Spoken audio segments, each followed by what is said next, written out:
Good morning, everyone, and welcome to 10 Things That I Wish I Knew When I Started Writing Musical Theater.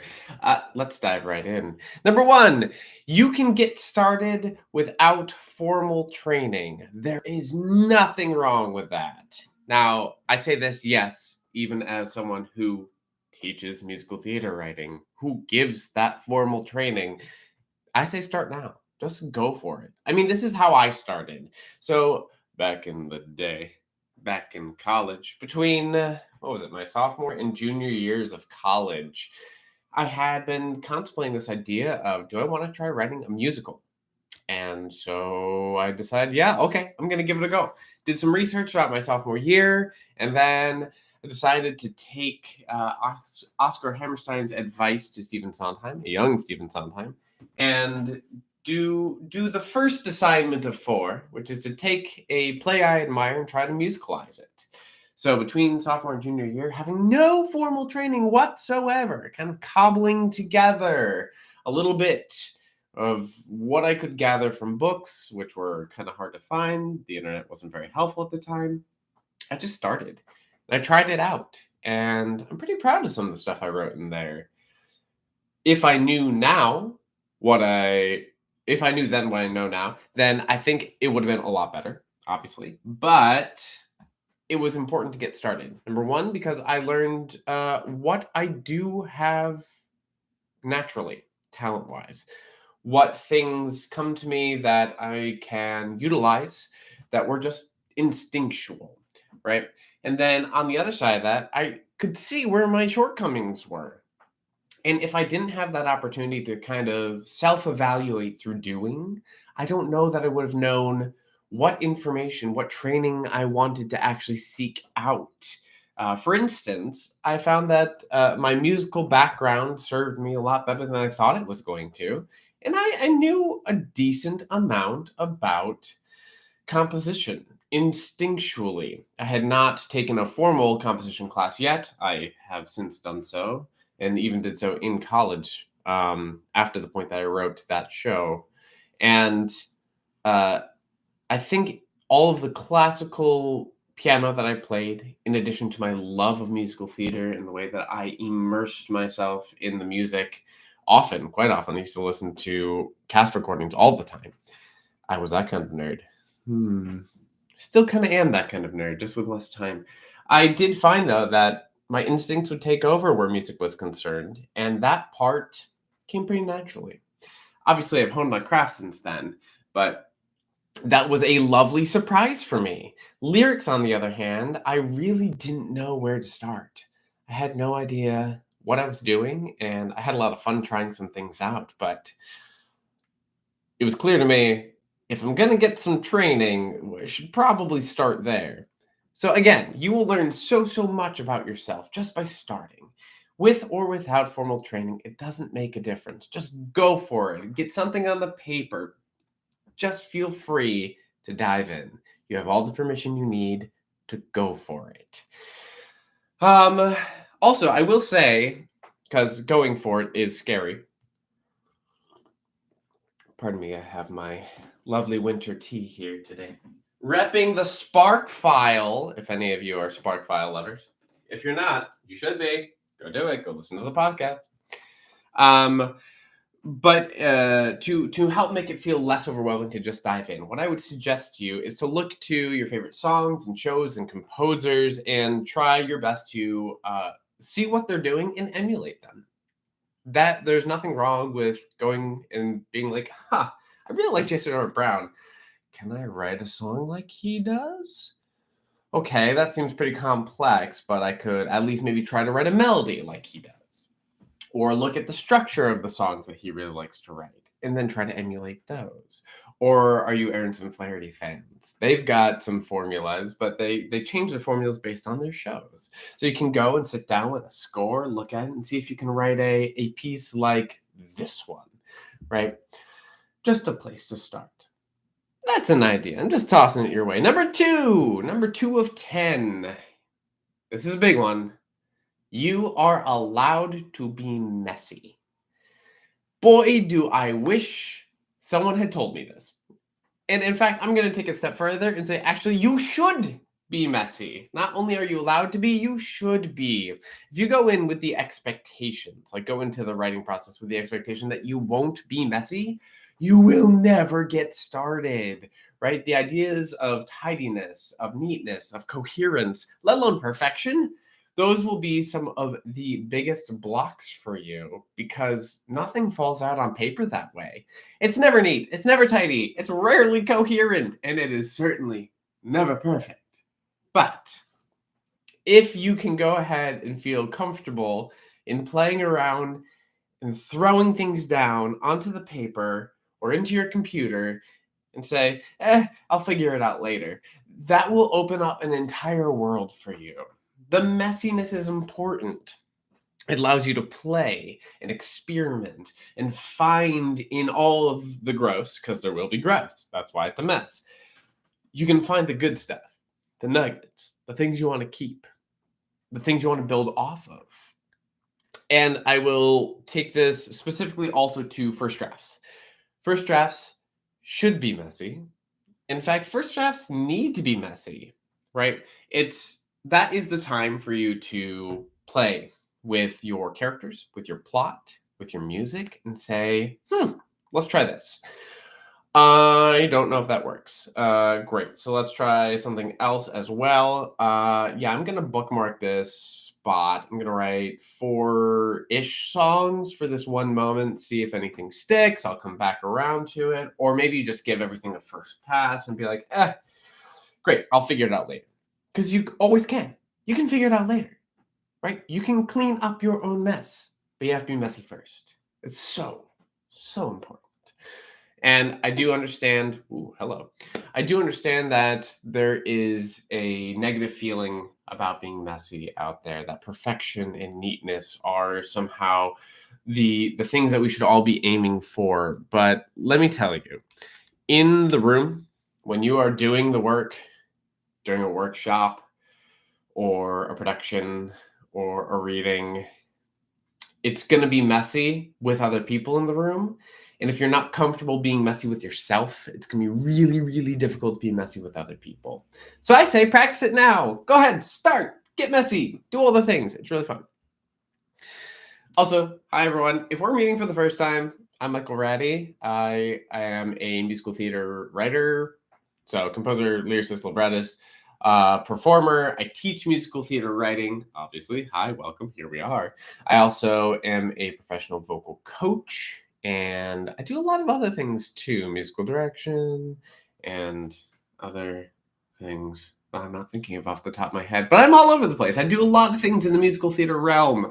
Been in the business for quite some time, and I've seen a lot of stuff in my time writing and performing and having productions, premiere productions of my work. There's a lot of stuff that I can dig through and hope to impart upon you now that I'm 14-ish years into writing musical theater and can look back and look at the things that I didn't know, but I know now and wish I knew back then. So that's what we're talking about. 10 things I wish I knew when I started writing musical theater.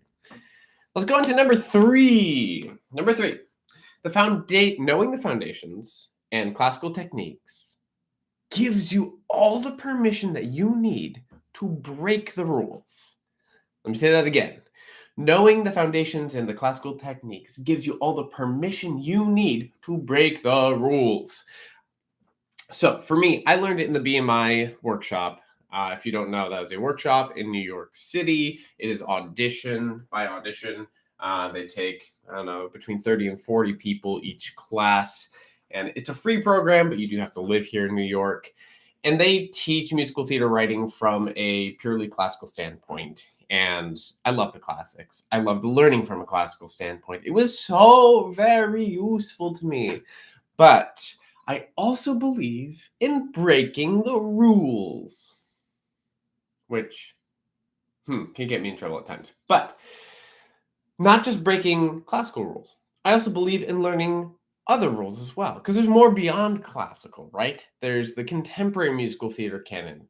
They changed the rules, right? There's a brand new set, pop and rock. brand new rules, but you have to know all these rules and foundations to then break them, right? You can't even understand why the contemporary musical theater rules are in place unless you understand what the classical rules were, because the contemporary rules chose to break classical constructions in very specific ways. So it's very, very important. And I think this is a huge thing for me, that breaking the rules by accident, which is something that a lot of young musical theater, well, new, I should say, new musical theater writers do. Breaking the rules by accident doesn't have intention behind it. And that's where the problem comes in. You're allowed to break rules, but you have to have a reason for why you're doing it. What are the intentions behind breaking this rule? If you break a rule without knowing that the rule was even there, did you even break it? It, well, becomes a question for sure, at the very least. But anything in musical theater, not just on the writing side, but in the performance side as well, the production side, designing side, has to be done with purpose and intention. Purpose, intention, these are what drive stories, what drive characters, what makes it all interesting, right, for us to be doing. So I do say, go for it. Play and experiment, try new things, make new things, do things that are completely outside of the set of rules, but know what the rules are first. And that means knowing the true foundations, the true classical rules that musical theater developed out of first. Okay. Then broaden your horizons from there and, take the rules and throw them out the window. Because it's fun. It's really fun to do that. And if you don't know the classical techniques, the classical rules, the true foundations of musical theater, if you don't know those yet, hi, that's fine. You are not alone by any stretch of the imagination. It's really hard to find that information out there. I mean, I teach all of those essentials in my musical theater writing collective, our flagship course. It's a 20-week intensive course. We're actually in early enrollment now for that, for the third cohort. I can't believe we're going to cohort 3 already. I'm not even done with cohort 2. They still go through the end of this month. But early enrollment period is January this year, and you can sign up, pardon me, you can sign up this month at the old price, okay? That's what the early enrollment is all about. Come February, however, the next cohort will be $200 more. So why not get in at the early time and get that discount? Also, the cohort will definitely be running on Wednesday evenings, for sure. That's an absolute yes. That's Wednesdays at 7:15 p.m. Eastern Standard Time for 2 hours each week, starting March 1st. But I'm also playing around with the idea of having a second session this cohort that is during the daytimes. So there will be a cohort running at night on Wednesdays and potentially a daytime one on Tuesday or Thursday, because we want to accommodate our friends in Europe, that whole time zone thing. But that one's not for sure yet. Either way, if you're interested, schedule an application call with me. You can go to michaelraddy.com and you can see that there's a link there for the landing page for the flagship course. Go ahead and read through it, see if that sounds of interest to you, and schedule an application call with me. Again, if you sign up in January, you get the old price. Save some money. Come join me. Let's do a thing. That's not why we're here, though. So number 4. Michael, you can scroll. Number 4. Yes. This good old little chestnut. Did you know that you can learn from other media outside of musical theater, both for storytelling techniques and for music, for sound techniques? What?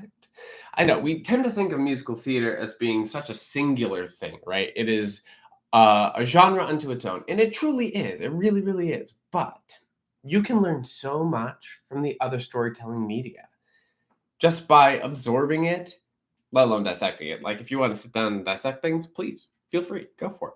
But you can just absorb through your daily life activities and learn things about storytelling and music.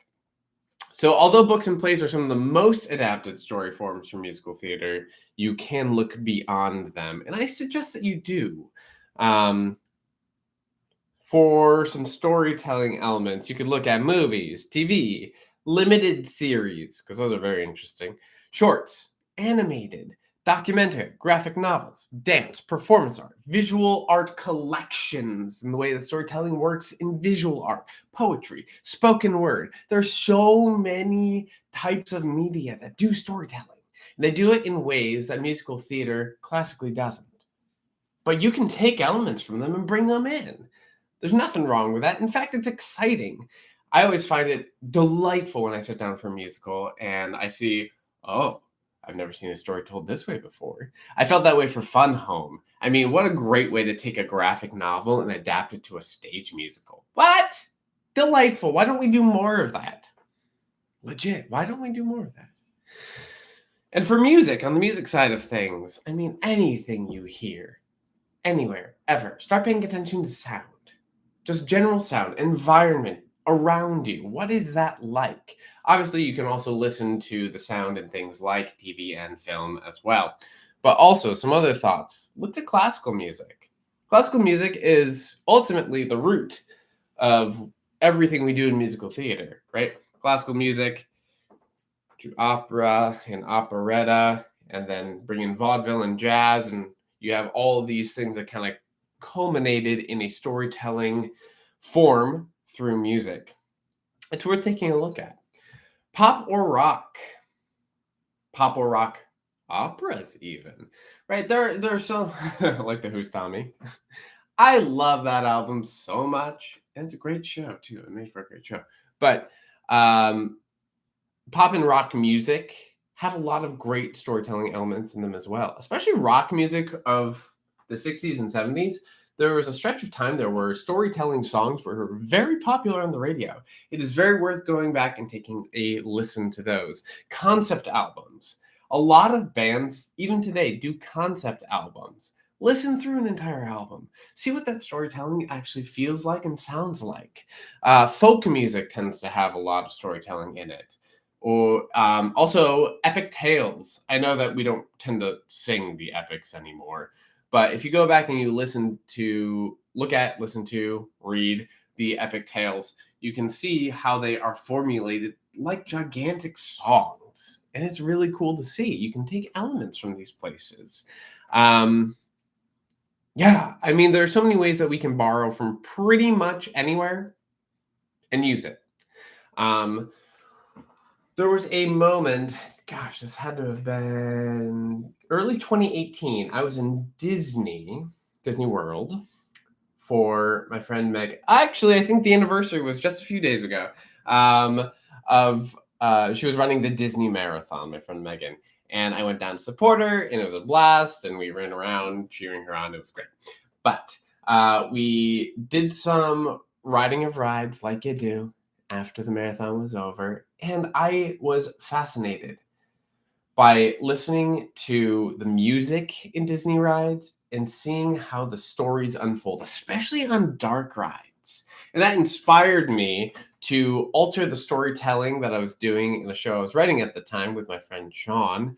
It's an adaptation of The Legend of Sleepy Hollow. And I took a couple of songs that were giving me some trouble, and I just took a couple elements from those dark rides and popped them in. And you know, it kicked up the energy a lot. It was fun. It was delightful. Storytelling can move faster than sometimes we think it can. And Disney does a great job. A really great job of storytelling. Anyway, that was a little anecdote for you. Number 5. Deadlines are a beast, but they are necessary. Boy, without them, I really don't think we'd get anything done, ever. Any of us. Oy. And I do wish someone had told me that early on, because I was very good at deadlines naturally, just because college forces them on you. And then once I was out of college, I was like, well, why can't I get anything done? Well, I didn't have deadlines. And learning how to implement deadlines, set deadlines, and then stick to deadlines was really difficult to do. I had to teach myself that, and I hope you don't have to teach yourself that. That's a hard thing to learn. Because Because I'll say creating for the sake of creating is great. But if there won't be a finished project at the end, then why are we here?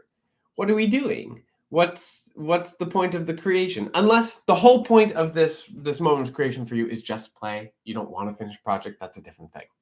But if you intend to have a finished project, you're going to need a deadline to have one, right?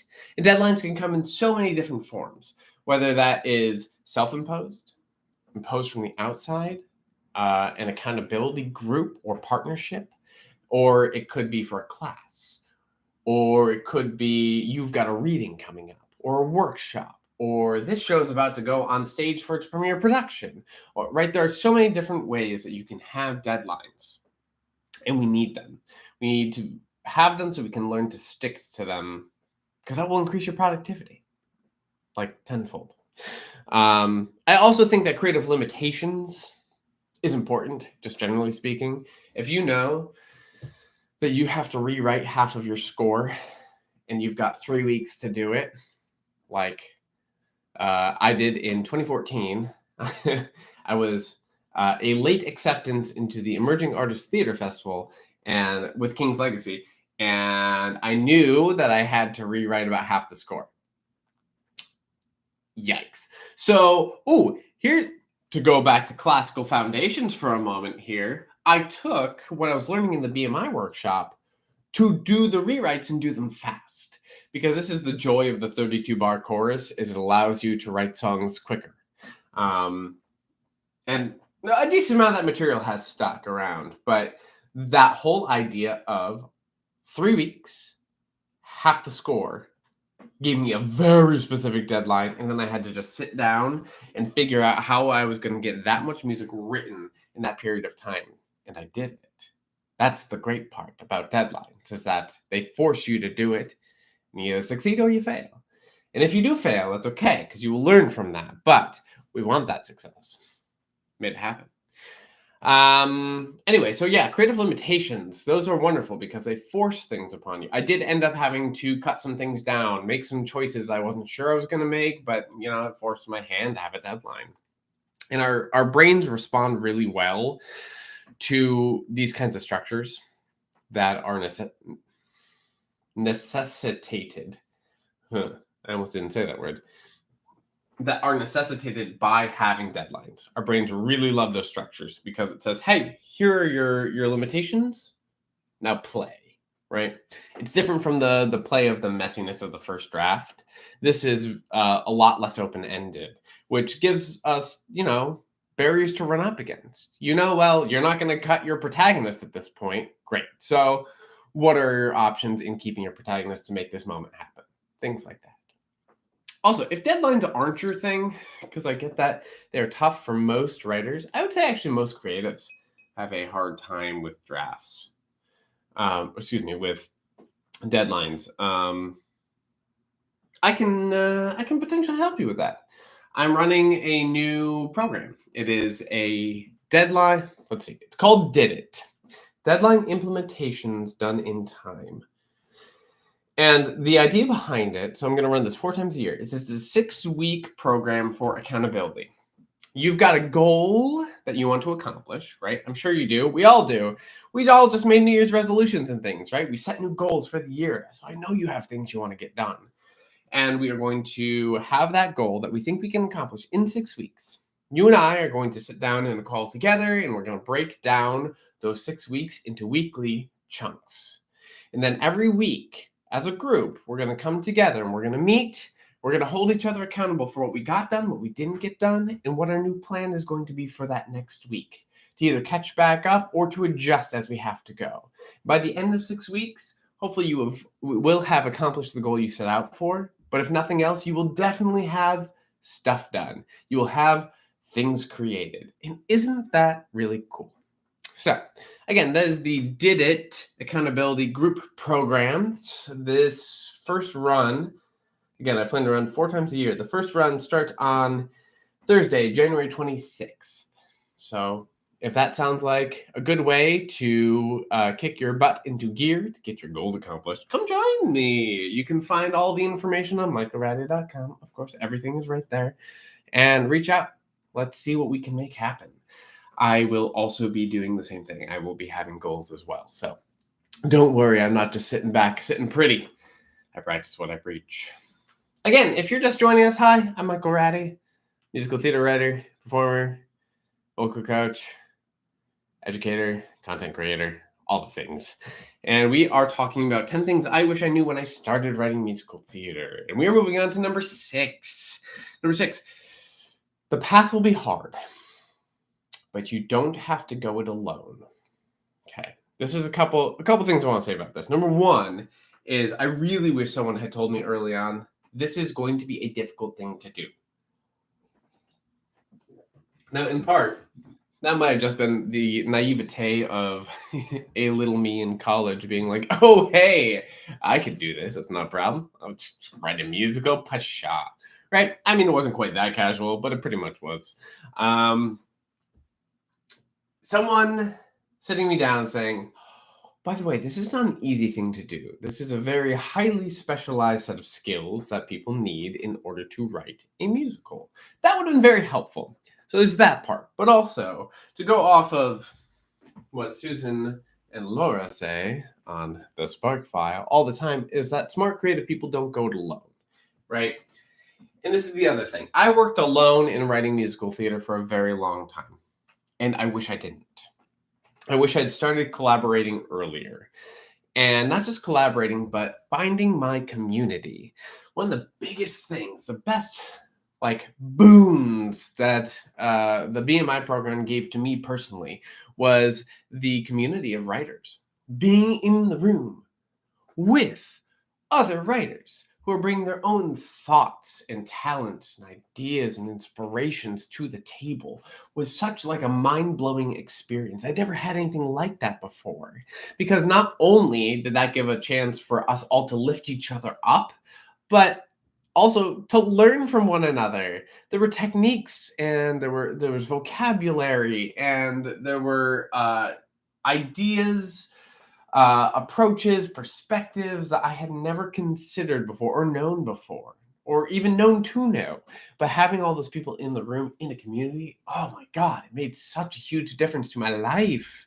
And I met some of my best friends. Actually, most of my best friends still come from one of my couple classes of the BMI program. And I'm not saying go do BMI. I'm saying that, number 1, you don't have to do this alone, and you shouldn't do this alone. Number 2, you can find community out there, right? You can do a program like BMI, absolutely. There are there are communities on Discord and on TikTok and Facebook.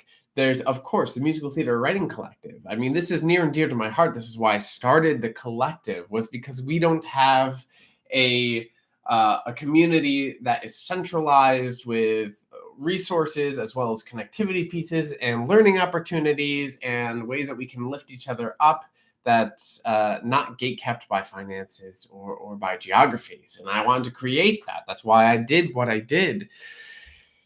And yes, writing is going to be difficult still, but it is so much easier with other people around you, especially when those people are cheering you on and lifting you up and helping you out. And that's what we're all here to do, right? I'm a firm believer that a rising tide truly lifts all boats. And we is the boats. And the community rises that tide. So when one of us succeeds, all of us succeed. I know it sounds pie in the sky, but it's so true. And we don't, in my community, we don't do ego competition sort of thing. That's not what our community is doing. We are coming together specifically to affirm and help each other and uplift and get projects out into the world, because we all need more musical theater. Don't underestimate the power of community, y'all. Don't do it. Don't you do it. Was there anything else I wanted to say about that? Because I just got on a soapbox. Yeah, no, really. I mean, that's it. It's the struggle can be lessened with community, with people. Find your people, man. Find your people. Number 7, collaboration is one of the most joyous and rewarding parts of the process. I had already mentioned how I started alone and kind of regret that now. Not so much regret, but I wish I hadn't. Pardon me. I'm fancy with my tea infuser.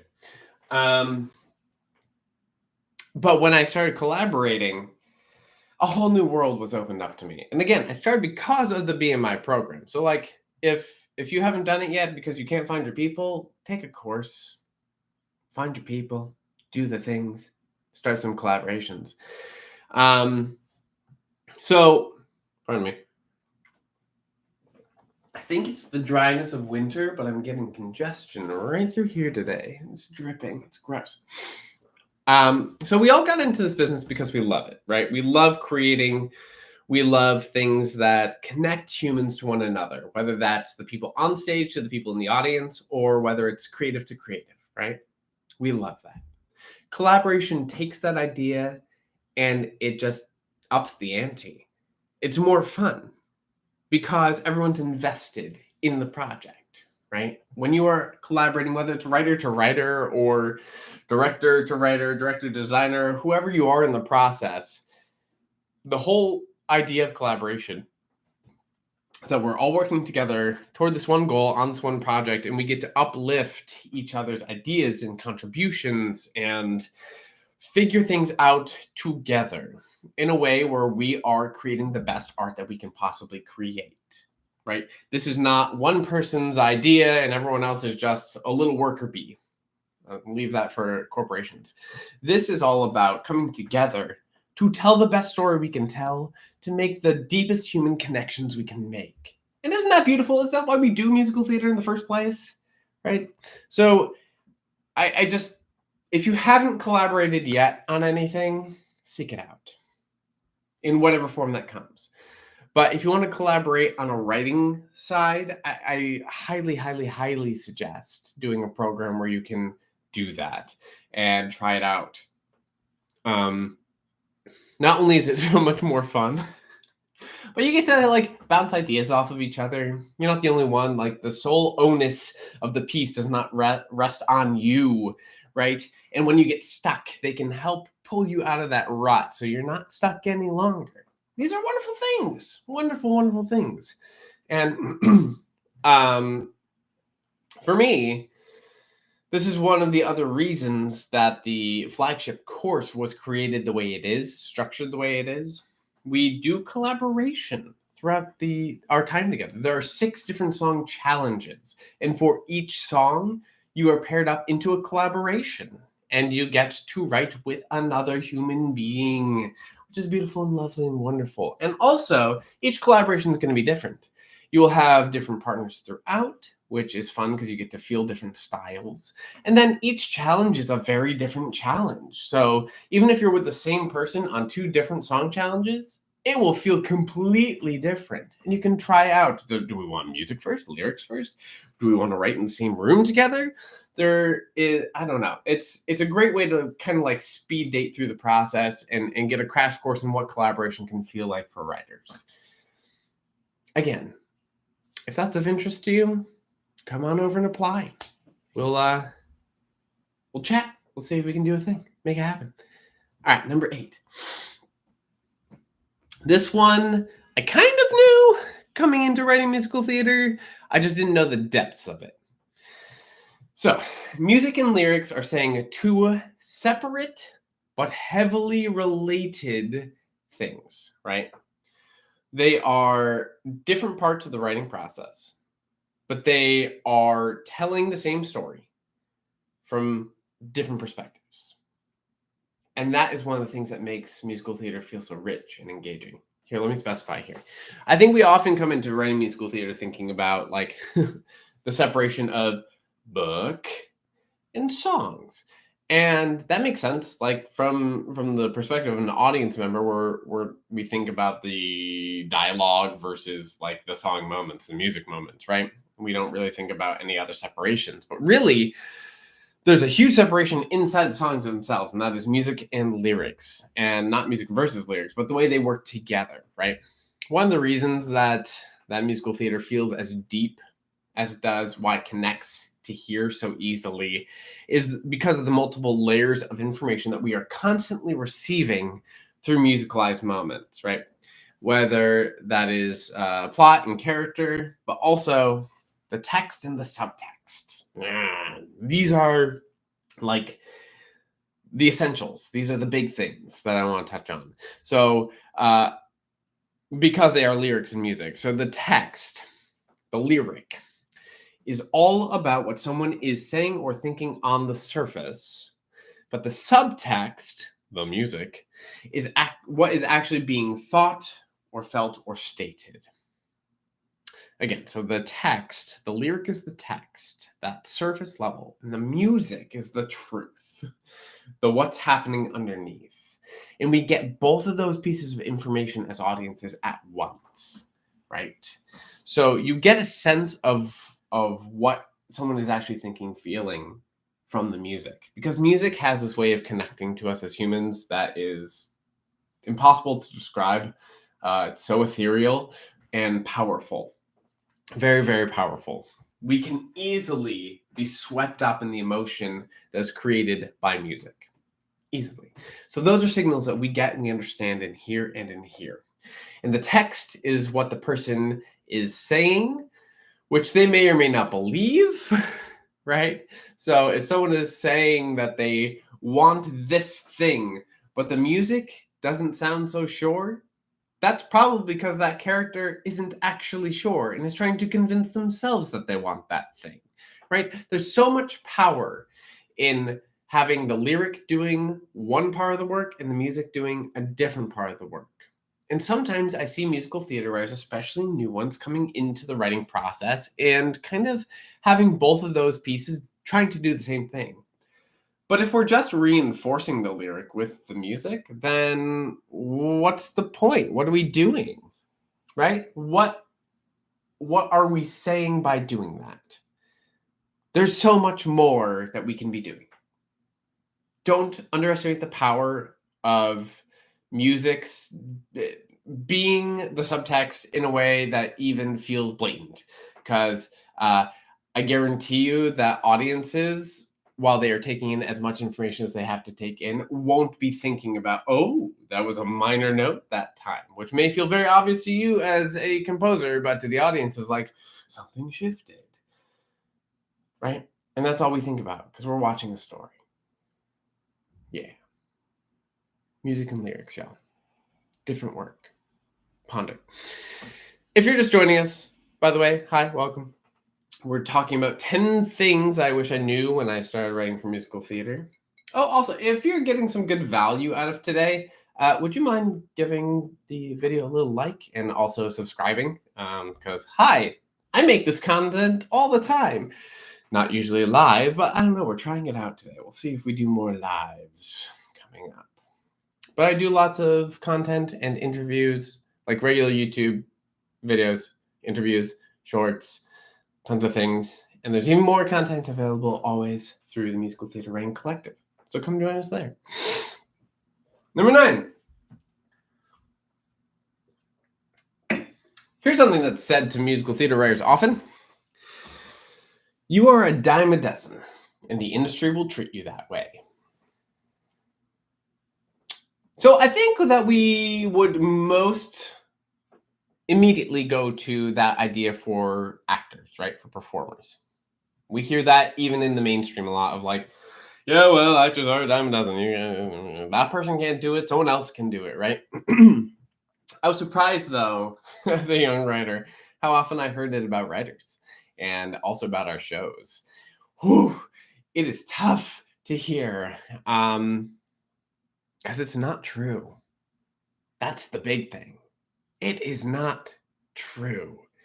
So you will be told this by people in power, people who have the ability to say yes or no to you as a writer or to your work, the people who have the power to make your work come to fruition potentially. And there is this kind of idea here that if it's not you, there's someone else. And if it's not your show, there's probably another show like it. And there are a lot of us. There are a lot of musical theater writers out here, and we all are creating work, so that means there's a lot of work out there too. But I wish someone had drilled it into me that really, at the end of the day, and this sounds so corny, but I don't mean it to be corny, it's just true. There's literally only one you. You are the only you. And because you're the only you're the only person with your voice and perspective and experience, right? You are perfectly unique, which means that no, there isn't another you out there. There might be someone who's similar in some ways, but that's not you.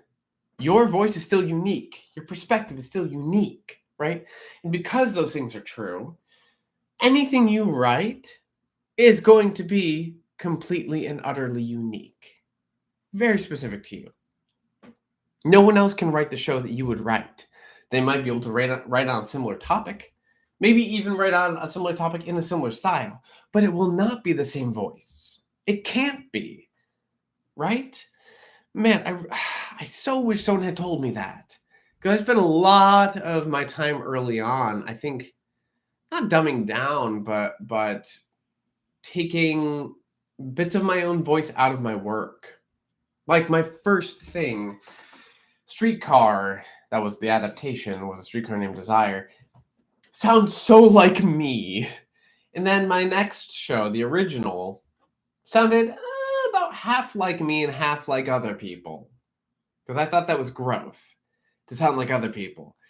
I feel like I actually went backwards. And then King's Legacy, the first version of Legacy, sounded kind of like me. Then the next version sounded less like me. And it wasn't until like 3 or 4 versions in, especially musically, that I was like, oh, right, this is what my voice sounds like. Why didn't I do that the whole time? Would have saved myself so much time and energy. Time and energy! Right? You are the most valuable asset in your career because there's only one you. Makes you invaluable. Man, don't forget that. Oh, and if you need to be affirmed about that, hey, that's what I'm here for. You're more than welcome to come join us in the collective at any point, and I will cheer you on. I will be your personal cheerleader. There will be other people cheering you on as well, but like a large part of what we do is you bring in your stuff and we tell you what's good. Then we talk about how to get to the rest of your goals. It's great. It's fun. Anyway, you are you. You are the only you. Don't forget that. Which brings us to number 10, our final one. This is a tough pill to swallow for some people. It was for me. Success doesn't have to mean Broadway. In fact, you have plenty of end goals and options. So, well, a little caveat first. I am someone who fully believes that success is something that is what you define it to be. So I will just go ahead and state that like for me, sometimes success is, haha, I finished this draft. That is a success. But we're talking about end goal successes, okay? Beyond that thought, this idea that Broadway is the only place where theater happens, good theater happens, magical theater happens, new theater happens, that idea is just wrong. That is not true in the least. It is just where the theater that is most visible happens. Okay, so for all of us, we need to start thinking about where is it that we want the show that we are writing to end up? What is our specific end goal for this story at this moment in time? So it's entirely possible that your show is not a good fit for Broadway at all. Like maybe it's a 2-person musical that is heavily influenced by atonal music. That's not a Broadway show, and that's okay. But where does that show want to live, right? Because if you try to put a show that was not written for Broadway on Broadway, it's probably going to be a flop. Financially, it might even get bad reviews, and that could really hurt your career and that show. So let's put the show where it was meant to go, right? So you need to start asking yourself, where does this show fit? Where does this story fit? What's the ideal place I'd like this project to land? Is it off-Broadway? Off-Broadway? A LORT regional? A small regional theater? Summer stock? Amateur and community theater? Theater for young audiences? Should it tour? Is it built for high schools to do, or middle schools to do, or elementary schools to do? Is it really built for cabaret spaces? Or is it not even built for the United States? Should it be in Australia or Canada or in Europe somewhere? Should your show go straight to publishing and licensing? Does it even need to hit a production milestone?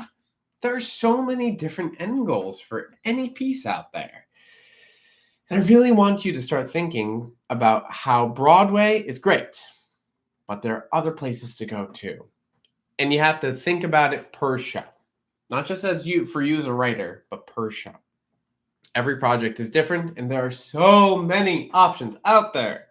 So many. And that, my friends, is the 10 things I wish I knew when I started writing musical theater. I hope you got some good wisdom and value out of today. If you did, please feel free to like and subscribe. And I so appreciate you all being here with me today. I'm sure I will see you again soon, either here on YouTube or in the Musical Theater Writing Collective or in one of our courses. Don't forget about that open enrollment period, early enrollment period now. And hopefully I'll see you with an application call. In the meantime, have a great rest of your day. Cheers, everyone. Bye.